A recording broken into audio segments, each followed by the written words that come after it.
fast scales. They're intriguing, they're exciting, but they're not everything that makes music. Here's another example of scales.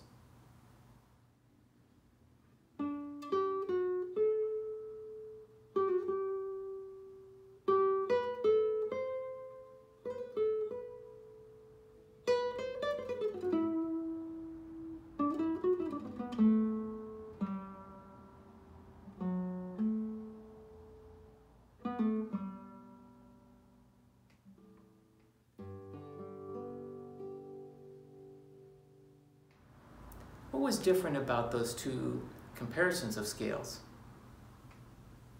You could tell they were different, even though the second scale had speed.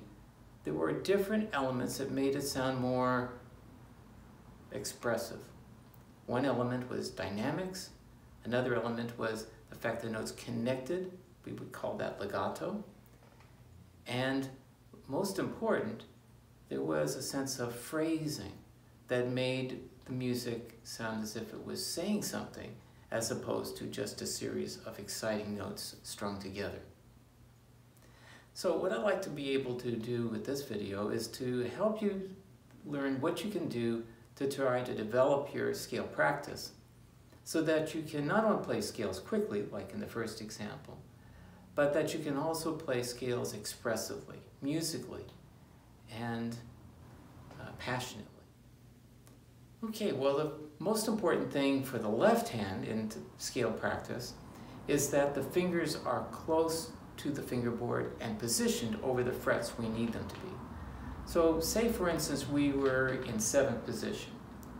My first finger would be over the 7th fret, my second finger over the 8th fret, my third finger over the 9th fret, and my fourth finger over the 10th fret. And if I lift the fingers just above the string, you can see that they are all in good position to touch the string. Now, contrast that if your fingers were further above the string, say that much above the string, then it's going to take me longer to hit that string. So the closer I am, the more accurate.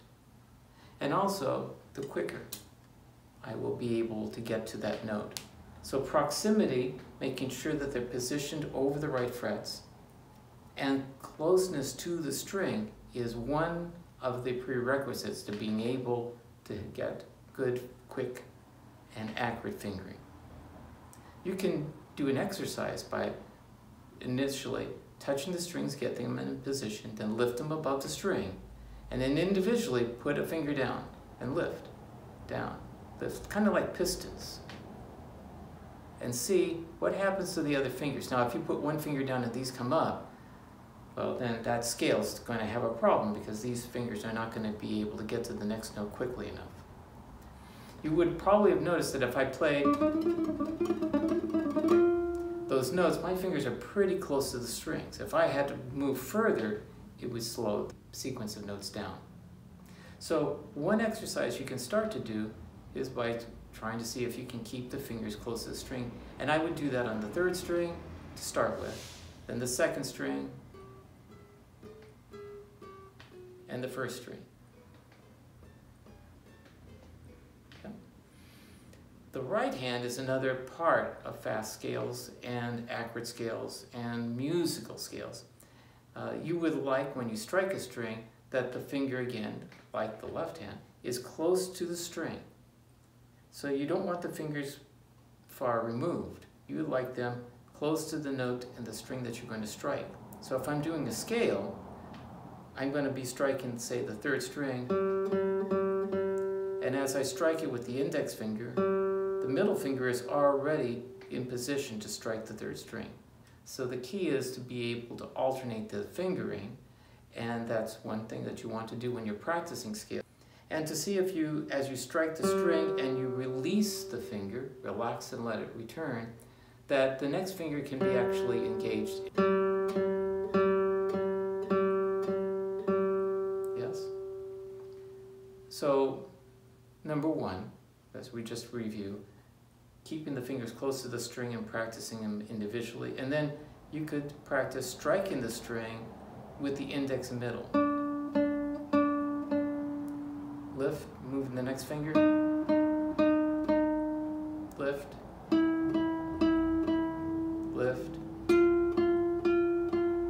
Okay, so not exciting yet, I know, because what we're doing is really trying to see if we can position the fingers over the strings and keep them close. And secondly, we're trying to alternate the right hand. But it'd be a good beginning exercise to practice on disciplining your fingers.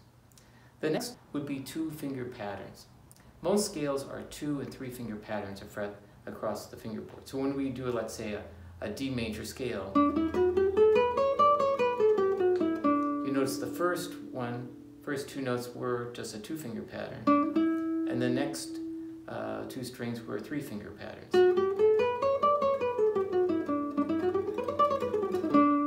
Yeah. So if you're practicing the scales, you can focus on that, but to simplify it, you can see how your fingers are doing with just 2-finger patterns to start with. And I would maybe start on the 4th string and move across the strings using just 2 fingers and repeat each one. So maybe doing the 4th string 1 2 1 2, and then the next string 1 2 1 2 1 2 1 2 1 2 1 2. Okay, so let's try that, and I will strike the strings with the index and middle, but I would also encourage trying other combinations, because you never know what fingering is going to be required in a piece of music. Okay, so index and middle, 1 2 1 2.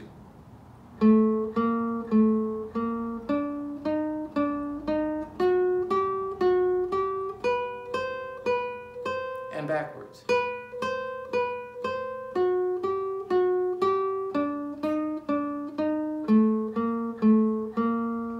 Okay. Take a moment to stop the video and to practice at your own pace.